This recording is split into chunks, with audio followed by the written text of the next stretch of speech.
안녕하세요. 소리의 가치입니다. 구독과 좋아요, 알림 설정 부탁드려요. 오늘의 사연 시작할게요. 첫 번째 사연입니다. 개인적으로 너무 스트레스 받는데 제가 이상한 건지 여러 의견 듣고 싶어서 올려봅니다. 저는 20대 중반이고 3살 차이 나는 친오빠가 있습니다. 부모님이 맞벌이셔서 어릴 적부터 단둘이 있는 시간이 많았는데 성격이나 생활 습관 같은 게 너무 달라서 자주 부딪혔어요. 흔한 남매들처럼 티격태격하는 수준이 아니라 치고받고 싸우고 둘 중 하나가 피를 봐야 끝났어요. 근데 제가 상대적으로 힘이 딸리니까 일방적으로 맞는 게 컸습니다. 하도 맞아서 눈이 시퍼렇게 멍든 채 학교에 간 적이 있을 정도입니다.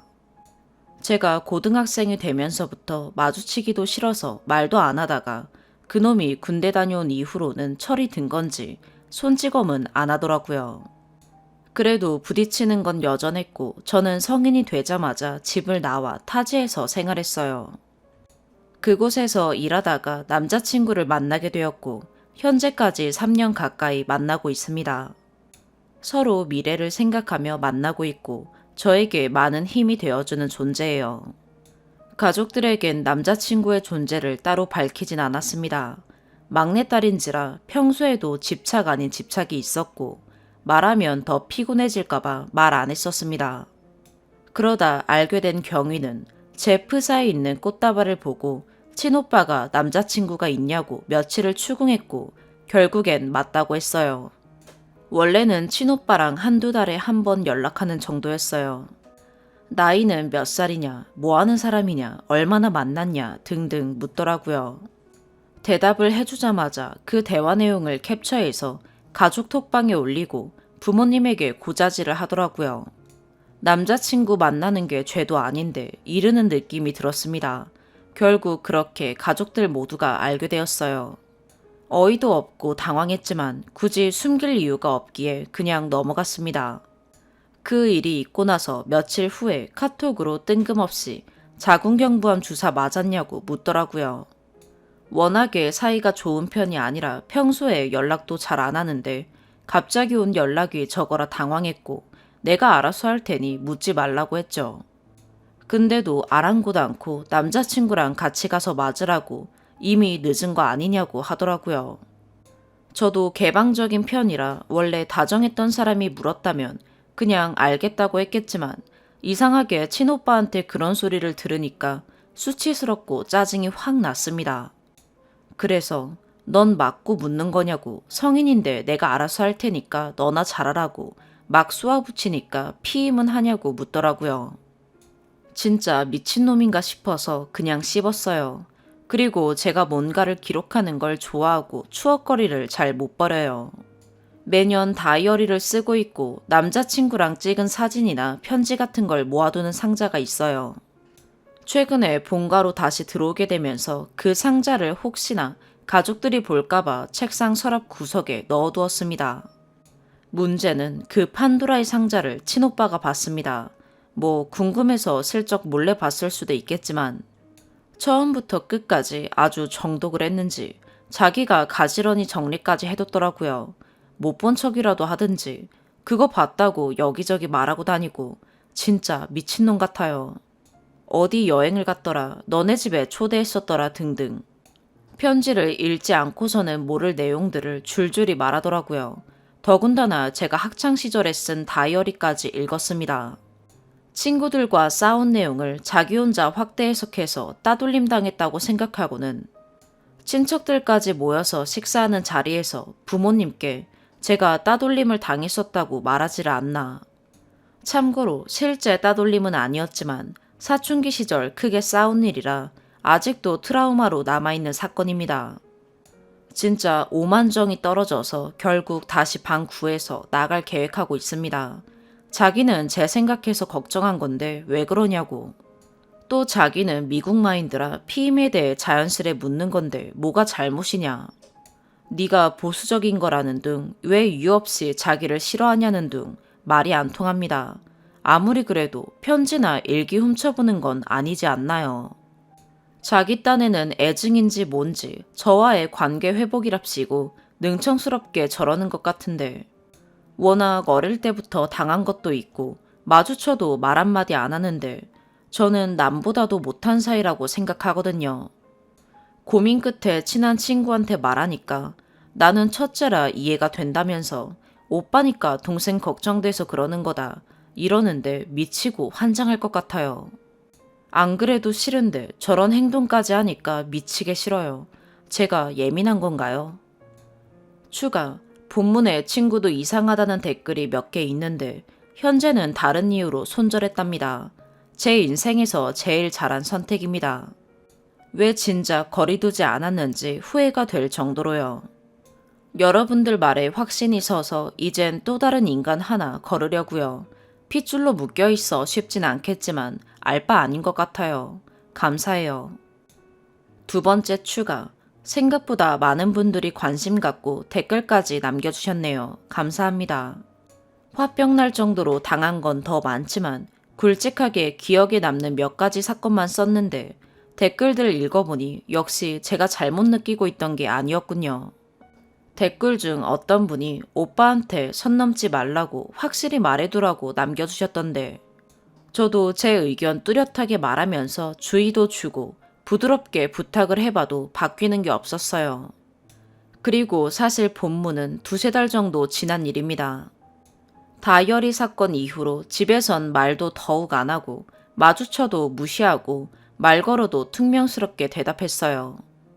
그 일 이후로 부모님께 한 소리 들어서 그런지 더 말 시키고 제 방에 들락거리면서 간식 갖다 주고 생전 차려주지도 않던 밥까지 차려주는데 고맙기는커녕 역겹더라고요. 예전에도 이런 적이 몇 번 있어서 저도 마음 풀고 에휴 그래도 가족이니까 하고 넘겼는데 매번 바뀌는 것 없이 더욱 심해지니 이번엔 아예 반응을 안 했습니다. 연을 끊어야겠다고 확실히 마음먹은 것도 있고요. 그렇게 제가 몇 달을 부딪히지 않으려고 피하고 말도 안 하니까 답답했는지 대뜸 다혈질 마냥 대답 좀 하라고 화내더니 결국 엊그제 대판 싸웠습니다. 나도 참을 만큼 참았다면서 왜 이렇게 자기를 싫어하고 왜 자기를 개무시하면서 사람 취급도 안 해주냐 라고 하더니 갑자기 물건들을 발로 차고 제 방까지 쫓아들어와서 온갖 욕설들에 네가 남자였으면 걸어다니지도 못하게 만들었다 등 미친 사냥개 보는 줄 알았어요.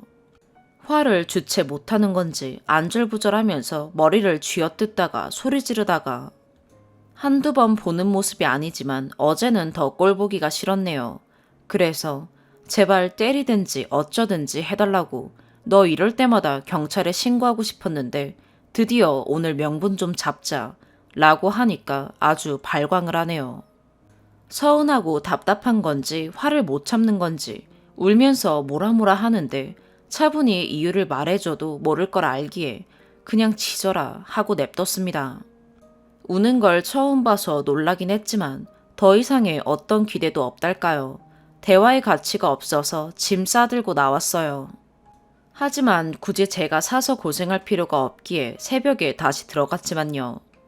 한편으로는 대화의 방식을 너무 모르는구나 싶어서 안쓰러운 마음도 들다가 문득 나 자신도 그러는 건 아닐까 싶었어요. 마음 같아선 전문적인 가족 심리 상담이라도 받고 싶지만 오빠뿐만 아니라 모든 가족들이 크게 문제되는 게 없다고 생각해요. 그래서 그게 무슨 소용이 있을까 싶습니다. 씁쓸하네요. 깨물어 안 아픈 손가락 없다고 하듯이 이런 일이 있을 때면 가족들은 중립을 지키다가 결국엔 오빠 편에 치우쳤어서 이젠 그냥 단념하려 합니다. 제가 탈출하는 게 빠를 것 같다는 결론이 나왔어요. 올해 말쯤에서야 집을 나갈 수 있는데 시간이 빨리 지나길 바랄 뿐입니다. 어쨌든 긴 글을 읽어주셔서 감사합니다. 덕분에 든든한 하루로 마무리될 것 같네요. 세 번째 추가. 부모님이나 가정교육 언급하시는 분들이 계시는데 제가 생각해도 가전 환경이 올바르진 않아서 따로 할 말이 없네요. 간혹 뭐 같은 댓글인 친오빠라면 여동생 한 번쯤은 마음에 품는다. 자기도 추행을 해봤다 라는 댓글이 몇 개 있었지만 어딜 가나 이상한 사람이 있듯이 대응할 필요가 없다고 느낍니다. 저는 사람이 아니라 바퀴벌레 같다고 느끼지만요. 바퀴벌레가 생존력은 최고잖아요. 관심 주면 더 좋아할까봐 따로 반응 안 했는데 답댓으로 대신 대응해 주셔서 감사합니다. 오빠가 모쏠이냐, 친구 없냐 하시는데 아이러니하게도 연애도 몇 번 해본 걸로 알고 있고 친구들도 여럿 있는 것 같더라고요. 밖에서는 성격 숨기는 건지 아니면 저한테만 그러는 건지는 모르겠네요. 그리고 본가에 다시 들어온 이유는 새로운 공부를 시작했는데 돈을 모아야 해서 월세 아끼려고 들어왔습니다. 차라리 일을 더 해서 월세 내고 살 걸 그랬나 싶기도 합니다. 어쨌든 이렇게 추가글을 따로 쓰게 된 이유는 몇몇 분들이 부모님이나 가정교육 얘기를 하셔서요. 사실 글 쓰기 전에 좀 망설였지만 가정 환경에 대해 상세히 적지 않은 것 같아서 추가글 작성합니다. 저도 콩가루인 걸 아는지라 주절주절 얘기하고 싶지 않았어요. 오빠가 저렇게 행동하는 것도 이상한데 부모님도 이해가 안 간다고 지적해 주신 분들이 계시더라고요. 부모는 뭐 하는 사람이냐, 올바른 가정 환경이 아니다, 교육을 제대로 안 시킨 부모 탓이 크다, 유년기 시절에 제대로 된 애착 형성이 이루어지지 않아서 그런 거다, 등등. 맞아요. 저도 인정해요. 그래서 오빠뿐만 아니라 가족 전부를 안 좋아합니다. 애증도 느꼈고 연민도 느끼면서 잘 지내보려 애쓴 시절도 있지만 이젠 무감각합니다. 남이었으면 엮이고 싶지도 않았을 거예요. 본문에는 단지 맞벌이 이유라고 적어두었지만 아버지의 반복되는 이혼과 재혼, 폭력을 몸소 느끼면서 자라왔기에 정서적으로 불안할 수밖에 없다는 거라고 생각합니다. 본문에 환경적인 내막을 제대로 적지 않아 죄송한 마음입니다. 그래서인지 간혹 오빠가 안쓰럽게 느껴지기도 했습니다. 어찌 보면 잘못된 가정 환경의 폐해, 오빠 또한 저와 같은 자식으로서 그런 부모를 둔 피해자이기도 하니까요. 어렸을 땐 오빠가 잘못된 행동을 하는 이유를 잘 몰랐고 단지 아버지가 하던 행동을 똑같이 하는구나 싶어서 증오심만 들 뿐이었죠.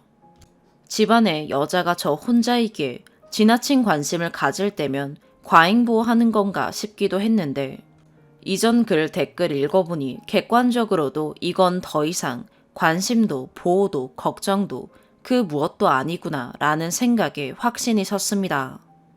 진짜 저를 생각했다면 아무리 화가 나도 위협한다거나 피멍이를 들 정도로 손찌검을 하진 않았을 테니까요. 더군다나 성적인 질문에 방을 뒤지기까지 오빠의 행동들의 환경적인 영향이 크겠지만 모든 것을 환경 탓으로 돌리기엔 이해가 가질 않습니다. 보고 배운 게 그런 것 뿐이니 오빠가 저렇게 된 걸까 싶기도 한데 같은 환경에서 자란 저는 왜 그러지 않은 걸까요? 본문에 적지 않았지만 사실 위로 오빠가 한 명 더 있습니다. 본문에 적은 친오빠는 둘째, 그 위로 첫째인 큰오빠가 있어요. 첫째 오빠 또한 저와 비슷한 생각을 가지고 가족과 연을 끊고 지내다가 현재는 간간히 얼굴만 봅니다. 그렇다고 해서 첫째 오빠가 의지되지도 않아요. 둘째 오빠처럼 폭력성이 있다거나 선을 넘지도 않습니다. 여러 이유가 있지만 현재는 첫째 오빠 역시 가족이니 이해한다는 입장이고 더 이상은 길어질 것 같아 말 안 할게요. 아직 오빠가 문제를 깨우치지 않은 거다라고 생각을 해봐도 절대적인 확신이 들어요. 평소뿐만 아니라 싸우고 감정이 격해질 때마다 항상 하는 말이 아빠한테 연락 자주 드려라, 잘해드려라 등등 효도를 강요하고 가족을 우선시해 두라고 했거든요. 제가 가족들 싫어하는 거 자기도 알아요. 아니, 가족들 모두가 압니다. 가족들은 저를 매정하고 정없는 년이라고 느낄 거예요. 그래도 가족인데 왜 그러냐, 우리가 해준 게 얼만데 등등 항상 듣는 소리거든요. 너는 가족이 중요해 보이지 않는다고요. 중요는 무슨. 가족이 편하다고 느껴본 적도 없어요. 집에 들어가면 숨 막히고 이유 없이 눈물 나고 불안하기만 했는데 뭐를 우선해도 라는 생각이 들더라고요. 결국 과거에 제가 심한 우울증에 걸려서 병원에 다녔어요. 다들 오빠 정신병원 데려가라 하시는데 제가 갔었네요. 성인이 되고 집을 나와 몇 년간 타지에 살면서 생각 정리도 많이 됐었고 스스로 일어서는 법을 알게 됐어요. 이후 다정한 남자친구를 만난 덕에 현재는 많이 안정되었습니다. 집을 나오니 더 이상 병원에 다니지 않아도 될 정도로 좋아졌어요. 아버지는 현재 과거를 후회한다며 굉장히 잘해주려 하십니다만 제 마음이 동요되진 않아요. 물론 흔들릴 때도 있었지만 그럴 때마다 마음 굳게 먹으려 애썼습니다. 이제 와서 잘해주려 하면 뭐하나. 나이 들어 힘없고 외로우니 이제 자식 덕 좀 보려고 기대는 건가 싶은 마음이 듭니다. 오빠가 가족에 대해 어떤 감정을 가지고 어떤 생각을 하는지, 이미 파탄난 가정 환경을 자기가 다시 바로잡고 싶은 건지도 모르겠지만 그렇다고 과거의 상처가 없어지는 것도 아닐 뿐더러 저는 이미 마음을 굳게 먹었기에 달라지는 건 없을 것 같습니다. 이 글 읽고 제가 이기적이라고 생각하실지도 몰라요. 그래도 저는 상관없습니다. 이기적인 제가 되려고 노력했거든요. 가정 환경을 욕하는 분들이 계실지도 모르죠. 이해해요. 제가 봐도 답 없습니다. 다만 저와 비슷한 환경에서 자란 모든 사람들을 환경 치부하며 잘못됐다고 바라보지 말아주세요. 이런 환경에서 자라서 더 조심하려고 하고 노력하는 사람이 있다는 거, 본인들도 미치도록 이 환경이 싫다는 거 알아주셨으면 해요. 본문에 쓴 친구를 손절한 이유 중 하나가 제 상황을 다 알면서도 본인 친구 험담을 할 때 불우한 가정에서 자란 애들은 분명 문제가 있다는 둥, 걸러야 한다는 둥 말실수를 한 적이 있어요. 이후 본인도 말실수를 인정하고 사과를 하긴 했지만 아무래도 제 스스로 찔리니까 반응한 것도 있겠죠. 씁쓸하게도 저 또한 일부분 인정을 합니다. 다만 문제가 있다면 문제를 인지하고 스스로를 채찍질해서라도 고치려고 노력한다는 거 말씀드리고 싶었어요. 결론적으로 생각을 해봤는데 가정 환경을 제 힘으로 바꿀 수 없다는 판단이 들었고 이대로 살다가는 정신이 피폐해질 것 같아서 댓글 남겨주신 분들 말처럼 주소도 알려주지 않은 채 말없이 나가려고요. 가족 전체와 거리를 두려고 합니다. 어쨌든 가정 환경을 궁금해하시는 분들이 계셔서 여러분들께 상세한 내막을 말씀드리고자 추가글 작성해봤습니다. 간결하게 쓰고 싶었으나 예상했던 것처럼 긴 이야기가 되어버렸네요. 쓰다 보니 본문과는 조금 다른 방향으로 흐르기도 했고요. 더 이상의 추가글은 없을 것 같습니다.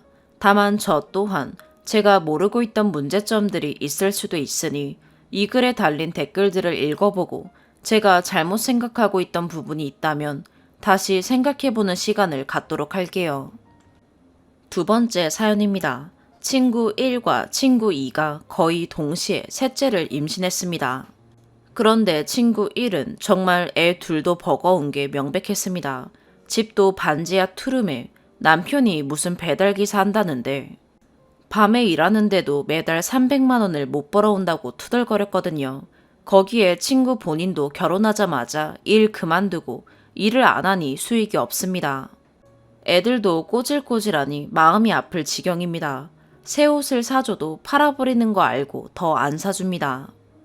그 와중에 소비는 정말 많습니다. 무슨 큐빅 치즈인지 뭔지 배달은 하루 한 번 기본이고 자잘한 액세서리나 특가 제품들을 거의 매일 삽니다. 반면 친구 2는 여유로워요. 서울 신축 아파트 40평대 분양받아서 첫째부터 거기서 낳고 키웠습니다. 친구네 놀러 간다고 내비 찍으니 시세가 20억도 넘더라고요. 물론 대출은 냈다고 하는데 메이저 대기업 다니는 부부라 걱정도 안 됩니다. 친구네 기업은 워라밸 확실하고 육아휴직이나 제도 짱짱합니다. 거기에 양가 다 여유로운 상황이고요. 친구만 해도 대학 입학했다고 학교 앞에 투룸 오피스텔 사주셨어요. 일하는 분도 주기적으로 와서 살림 도와주시고 양가 어른들이 같은 아파트 단지 사시면서 애들 봐주십니다. 애들은 코로나 전에 놀이학교 다녔고요. 아이러니한 건 저희 셋이 고등학교부터 친구입니다. 같은 동네 살았는데 저는 그냥저냥 동네 작은 단지 아파트 작은 평수에 맞벌이 부모님 아래에서 컸고 친구 1은 동네 빌라인데 반지하도 아니고 지하에서 컸습니다. 위로 언니만 넷에 여동생 하나 있는 형편이라 진짜 고생하면서 컸던 친구입니다. 아무튼 저희 셋이 그래도 간간히 만나고 지내다가 이번에 단톡에 친구 1이 저와 친구 2를 저격했습니다. 요지는 사람 차별하지 말라는 거였습니다. 왜 친구 2한테는 매번 비싼 선물 주고 자기는 싸구려 주냐고 하네요. 근데 차별이 아니라 구별 아닌지. 친구 2는 제 생일에 상품권 20만원 주는 친구입니다. 기본적으로 저한테 베푸는 폭이 커요. 그러면 저도 가능한 선에서는 보답을 해야 하는 거 아닌가요? 이번에 셋째 임신 선물로 한우 소고기 보낸 걸 고맙다고 최근 처음으로 SNS 시작한 친구 2 글을 보고 급발진한 겁니다. 친구 1은 제 생일에 비타500 기프티콘 그것도 저장된 이미지를 보내줬습니다. 보니까 무슨 카드사 정보 공개 이벤트로 증정된 기프티콘이었고 유효기간 3주 남은 걸 주더라고요. 그래도 친구니까 임신 선물로 3만원대 영양제 보내줬다 이 사단이 난 건데 친구 2가 괜히 자기가 친구 덕분에 기사라서 고마운 마음에 SNS 올렸다가 껄끄러워졌다고 사과하네요. 아무튼 친구 1이 계속 형편으로 사람 차별하냐, 왜 우리 셋째는 축하도 제대로 못 받냐, 미안하다고 생각하면 나한테도 똑같이 한우 보내라. 그리고 혹시 그간 애들 돌 때도 선물 차별한 거 아니냐, 뭐 줬는지 똑바로 말하고 정산해라 라고 합니다. 안 그러면 형편 따라 사람 차별한다고 인터넷에 글 쓴다고 해서 제가 먼저 쓰고 기다려봅니다. 솔직한 의견들 기다립니다. 추가, 주말 내내 전화통 터져라 싸우다가 이제야 글 씁니다. 정말 엄청 많은 분들이 받고 이런 친구가 드물지 않다는 것에 충격받았습니다. 전 차라리 자작 의심받고 싶었어요. 너무 초현실적인 싸움이어서 제가 미친 것만 같았어요. 일단 형편이 이렇게 다른데 어떻게 오래 친구였냐는 질문이요. 사실 그 친구가 된 이유가 이날까지 서로 안 맞는데도 억지로 보고 살았던 가장 큰 이유였습니다. 너무 개인적인 이야기고 이야기의 주제랑도 멀고 해서 생략했었지만 일이 이렇게 되어서 간략히 설명합니다. 친구 1은 학창시절 소위 일진이었고 저랑 친구 2는 평범하고 소심한 범생이들이었어요. 그러다 친구 2가 일진 누구랑 얽혀서 왕따를 당하게 되고 당연히 수순인지 저도 같이 왕따를 당하기 시작했어요. 솔직히 무슨 사명감이 있고 의리가 있어 배신하지 않은 게 아니라 그냥 새 친구를 적극적으로 찾을 만큼 외향적이지 못했어요. 그리고 친구가 당한다고 바로 손절하는 것이 생각만 해도 너무 수치스러웠어요. 그랬는데 어느 날 갑자기 친구 1이 저희 편을 들어줘서 왕따가 조금 사그라들고 그 친구 1이 일진무리에서 방출당하면서 자연히 저희 둘과 다니게 되었어요. 그 일로 인한 부채감에 저랑 친구 2가 친구 1에게 내내 제 기준 오버해서 물질적 보답을 해왔다고 생각합니다. 고맙다고 생각해왔고 그래서 그간 있었던 부당함들도 다 눈감았고 나름대로 진심껏 돌려줬다 생각했습니다. 사실 저는 가해자가 참여했다 정도라 플러스 마이너스 0 정도로 생각하지만 그래도 참여 안 하고 끝까지 적반하장 괴롭게 하는 가해자도 있잖아요. 그거 대비 우리는 잘 걸려서 잘 끝났다. 고마운 건 고마운 거다 여겼어요. 그런데 이번에 싸우다 알게 된 사실로 저는 지난 세월이 억울합니다. 친구 2의 어머니가 왕따 주동자 중 하나인 친구 1을 불러다가 학생에게는 제법 큰 돈을 주시면서 도와달라고 하셨대요. 그 후로도 종종 용돈을 크게 주셨고요. 친구 2도 아는 이야기인지는 모르겠습니다. 확인 과정에서 상처가 될 이야기 같아 아직 진위 여부를 확인하지 못했지만 친구 1 이야기로는 정작 너는 왕따 탈출 공짜로 해놓고 맨날 계산질이라고 욕하네요. 어쩐지 이상하긴 했어요. 그냥 상황이 나아지기 시작하니 막연히 그럴 수도 있다 생각했던 제가 바보죠. 왕따 시킬 땐 돼지 기름으로 볶은 얼굴이라고 쟁반짜장이라 창의적으로 놀리던 애가 급 잘해줬던 걸 왜 그냥 의심하지 않았을지. 아무튼 너무 충격적인 내용이라 과거 찌질했던 제 과거를 흠잡고자 마구잡이로 지어낸 건지 아니면 어느 정도는 진실인지 확인이 필요하긴 합니다. 그리고 친구 소비 패턴 이야기하는 건 어렵다고 1,000원짜리 기프티콘 답례하는 사람이 자기 쓸 건 기상천외하게 쓴다는 의도였습니다. 덧붙여 내비에는 집 시세 안 나온다는 글에도 제가 기계를 잘 못 따라서 앱이 어디에 박혀 있는지 찾는 걸 귀찮아해서 지도 찾을 때 그냥 초록창에 찾아갈 주소 치고 길찾기 눌러 앱을 연동시켜서 그래요. 그냥 하라면 하겠는데 뭔가 습관이 그렇게 들어서 식당도 인터넷 검색해서 길찾기로 찾아요. 하여간에 친구 1이랑은 진짜 학창시절에도 안 하던 욕까지 주고받았네요. 심지어 자기 팔자 이렇게 된 건 네가 소개팅 한 번 안 시켜줘서랍니다. 너네 둘 다 대기업 다니고 친구 이 남편도 너네 회사 사람이면서 왜 나만 소개 안 시켜줬었냐고요. 거기에 자기도 글 썼다고 링크 줘서 아침에 눌러보니 삭제된 글이라는데 뭔 내용인지 궁금해 사무칩니다. 당장 글 지우라고. 그리고 더러워서 정산 안 받는데요. 아, 정산이 아니라 계산이라고 했다네요. 제가 정산이라고 써서 욕먹는 거래요. 정정합니다. 계산하라 했어요. 절대 정산 아니래요. 친구가 가만 안 두겠다는 것을 봐선 아직 안 끝난 듯 해서 추가 글이 더 나올지는 모르겠습니다. 저는 이미 손절이라 더 할 얘기도 없는데 계속 이걸 본다면 부탁한다. 연락 그만해. 너 평소에 맞춤법 심각한 거 그냥 대화체라 대충 재미로 흘려 쓰는 줄 알았는데 진지하게 화내는 대화에서 이러쿵 저러쿵을 이랄쿵 저랄쿵 말하지 말라고 하는 거나 뜬금없이 나한테 구슬 3개도 꼬매야 하니까 친하게 지내야 한다 생각했더니 배신이라는 둥. 진짜 내가 맘만 먹으면 너 레전드로 인터넷에서 영생을 누릴 수도 있겠다. 나 이제 하반기 업무 때문에 한참 바빠지니 너도 현명하게 5째까지 나와서 나라가 주는 지원금으로 호화호식하길 바란다. 네 말이 다 맞다. 어중간하게 낳으면 돈만 들고 지원도 못 받는다는 말이 미혼인데 입장에선 잘 와닿지 않지만 그냥 네 계획 뭐 있는지는 모르겠지만 네 계획대로 많이 낳으렴. 축하는 뭐 다른 사람한테 받고. 3번째 사연입니다. 20대 중반 여자입니다. 조언을 제일 잘 주실 것 같아 여기에 글 써봅니다. 저는 어렸을 때부터 할머니 손에 자랐어요. 엄마, 아빠 2분 다 계시지만 엄마는 제가 어렸을 때부터 우울증이 있고 아빠는 회사 일 때문에 방치되다가 할머니가 키우셨다고 합니다.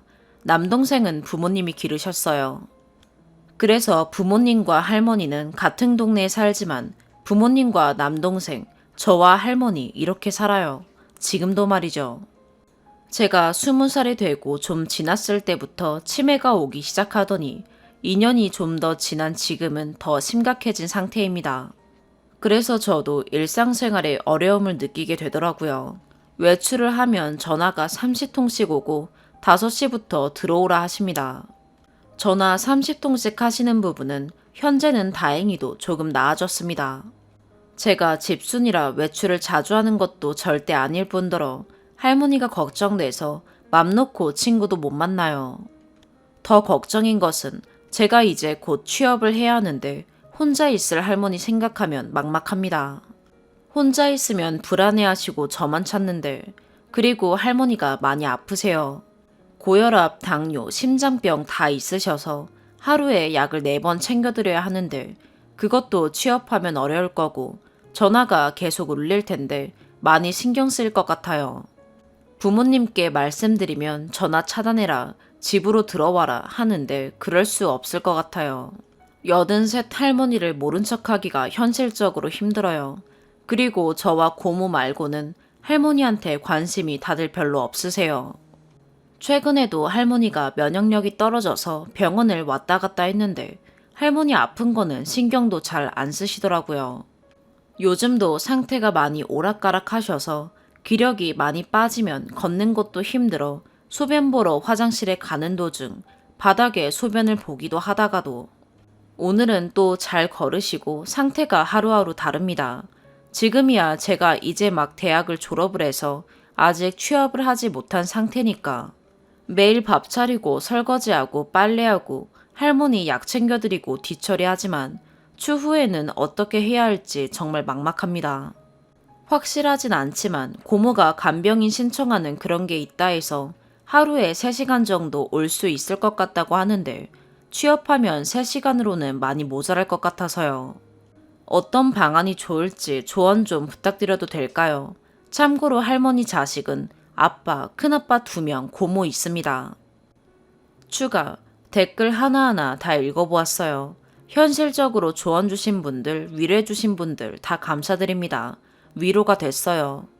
제가 좀 오해하게 적은 것 같아서 살짝 수정하자면, 제가 초등학교 3학년쯤 됐을 때 부모님이 저를 할머니한테서 데려가려 했어요.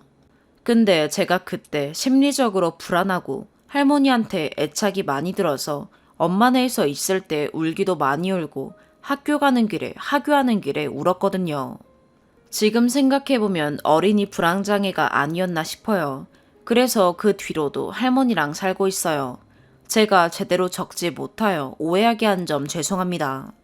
그리고 댓글 달아주신 분들 다시 한번 정말 감사드리고 오늘 하루도 좋은 하루 보내셨으면 좋겠어요. 2번째 추가, 댓글 달아주시고 제 인생 살아야 된다고 용기 주시고 힘 주신 분들 너무 감사드립니다. 마음이 약해져서 이게 맞는 건가 싶어서 글을 올렸는데 제 생각이 확고하게 굳힐 것 같아요. 그리고 덧붙여서 얘기 드리자면 솔직히 많이 힘들어요. 일주일간 옆에서 앓는 소리, 더 이상 살기 싫다는 소리 하는데 심리적으로 많이 불안하고요. 요즘 그래도 엄마 아빠는 관심 많이 가져주셔서 어떻게 할지 방안을 생각하고 있고 엄마는 미안하다며 아빠한테 요양원을 보내자 말씀드리고 있는데 고모는 절대 싫다 하십니다. 아빠와 고모가 직접 나눈 대화가 아닌 양쪽에서 저에게 한 얘기입니다. 고모는 절대 요양원 안 보낸다 하면서 자기는 안 모시네요. 할머니가 저에게 정이 들었다는 등 핑계를 대며 안 모십니다. 심지어 저에게는 나중에 자기 집으로 들어와 살라고 했습니다. 고모는 재혼을 해서 집에 한 번도 얼굴도 못 본 고모부 아들이 있는데 저보고 거기서 사는 건 어떠냐고 합니다. 정말 피가 거꾸로 솟을 것 같았어요. 제가 엄마 아빠랑 사이가 살짝 좋지 않고 어색하다는 점을 이용해서 저를 간병인이라고 쓰려고 하는 건지 뭔지 잘 모르겠지만 엄마와 친구에게 얘기하니까 똑같은 반응입니다. 널 간병인으로 쓰겠다라는 거라고. 가족이 그냥 다 의지가 안 되네요. 그나마 할머니께 관심 많은 고모가 정상인 줄 알았는데 저 말을 들으니 멘탈도 무너지는 것 같네요. 그래도 마음 단단히 먹고 잘 헤쳐나갈게요. 제가 너무 답답해서 주저리 감정적으로 글을 썼는데 봐주셔서 감사하고 댓글 남겨주신 분들 다시 한번 감사합니다. 3번째 추가, 그 글 이후에 다시 글을 쓰게 되네요. 그때 아낌없이 도움, 위로 주신 모든 분들 다시 한번 감사드립니다. 힘을 많이 얻었어요. 댓글을 써주신 분들 덕분에 할머니는 주야간 보호센터에 다니셔서 9시부터 6시까지 있으시기로 했어요. 이번 주 월요일부터 다니시기 시작했는데 할머니가 적응을 너무 힘들어하세요. 거기 선생님들이 싹싹하고 좋으시다고는 하지만 낯선 곳에 있고 제가 없으니까 많이 불안해하셨는지 월요일 밤에 자다가 변을 보시고 바닥에 소변을 봐서 새벽에 치우고 화요일은 못 가셨어요. 그리고 오늘은 적응을 조금씩 해나가기 위해 오전만 있다 오셨는데 그조차도 너무 힘들어 하셔서 엉엉 울고 가기 싫다고 하십니다. 그래서 가족들이 내일부터 보내지 말자고 하고 간병인을 쓰자고 하네요. 국가에서 지원받아서 하루 3시간까지는 혜택을 받을 수 있다고요. 고모가 부족하면 3시간을 더 추가로 쓰신다고 합니다. 전 그래도 말씀드렸다시피 제가 취업하면 3시간으로는 많이 부족하고 고모가 추가로 3시간을 더 고용한다 하더라도 부족할 것 같고 제 개인적인 시간은 앞으로 쭉 없을 것 같아요. 그래도 할머니가 힘들어 하시니까 간병인을 부르는 게 나을까요? 간병인을 불러야 할지 적응을 조금씩 시키는 게 나을지 조언 주시면 감사합니다. 4번째 사연입니다. 저희 부부는 재혼가정입니다. 남편이 10살 아들 하나, 제가 4살 아들 하나를 데리고 왔고 1년을 조심스레 만나오다 정식으로 식은 올리지 못했지만 살림을 합쳐 살아온 지도 1년 정도 되었습니다.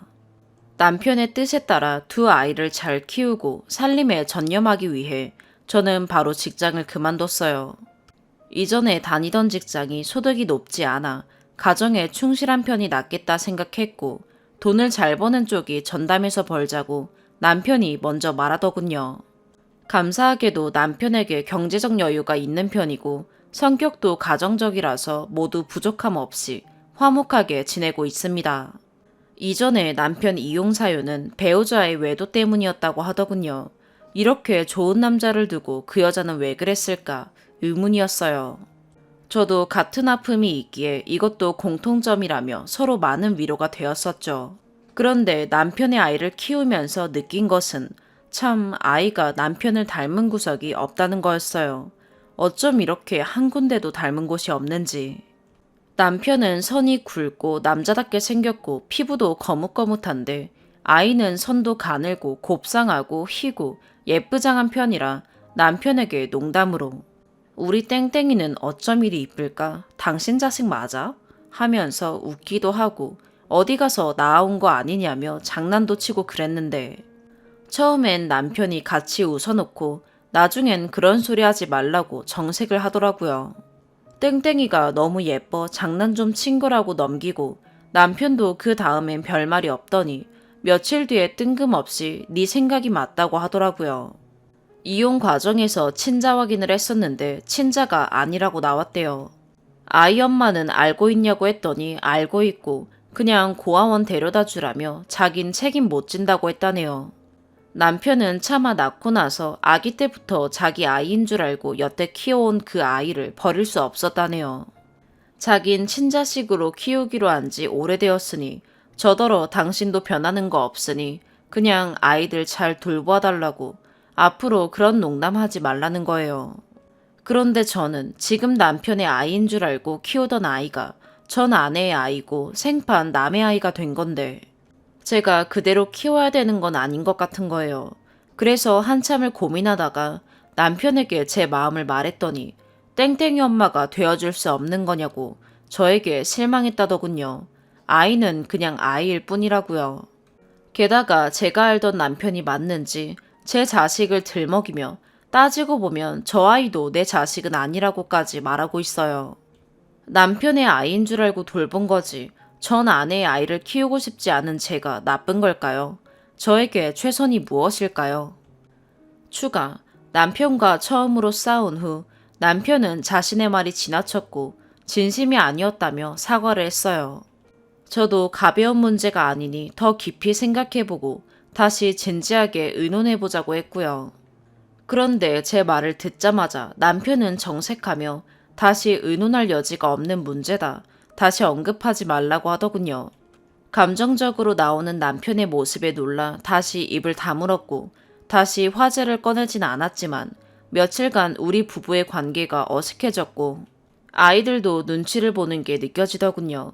댓글에 보면 제 이기심이라는 의견이 많던데 제 아이만 키우고 싶은 욕심 때문은 아니에요. 첫째 아이를 내칠 기회만 엿보고 있는 것도 아니고요. 아이에게 티를 내거나 학대할 생각도 없어요. 함께 있는 동안 전처럼 잘해줄 생각입니다. 우리 부부는 상처가 깊은 사람들이었어요. 평생을 함께하기로 약속했던 사람이 배신이라는 같은 상처를 가진 상태로 이 가정을 꾸리기로 하면서 두려움도 있었지만 이젠 정말 행복해지자며 서로를 다독였죠. 묵은 과거의 상처를 털어버리자고 이젠 서로만 보자고 다짐했고요. 그런데 따지고 보면 저 아이는 남편이 받은 상처, 아내의 외도에 대한 결과물이고 끊어내지 못한 과거의 연장선이 아닌가요? 남편은 배신의 증표나 다름없는 용서할 수 없는 사람 둘의 아이를 키우고 있는 셈이잖아요. 저도 알아요. 아이의 엄마라서. 그래서 그 키운 적 무시할 수 없다는 것을 알아서 더 조심스럽고 안타깝고 남편의 아픔이 공감되고 저렇게 감정적으로 나오는 남편에게 더 다그칠 수 없었어요. 하지만 저 아이가 커서 친부모를 찾게 된다면 저 아이 때문에 친부모가 연락을 해온다면 그 어떤 권리를 요구한다면 결과적으로 남편이 나중에 더 상처를 받게 되지 않을까 생각했던 거고, 단순히 아이를 키우기 싫어서 내 자식에게만 해주고 싶어서라고 생각한 것이 아니에요. 그저 사랑하는 남편이 또 상처를 받지 않을까, 남편은 그 여지를 남겨둔 게 아닐까, 어렵게 이룬 우리 가정이 계속 행복할 수 있을까 고민하고 꺼낸 이야기였습니다. 결국 아이를 잘 키워서 잘 성장시키면 가장 좋아할 사람은 제 손 한 번 안 대고 아이에게 신경 한 번 안 쓴 친부모 아닐까요? 잘못된 것은 언젠간 풀어내고 끊어내야 진짜 새로운 시작을 할 수가 있지 않을까요?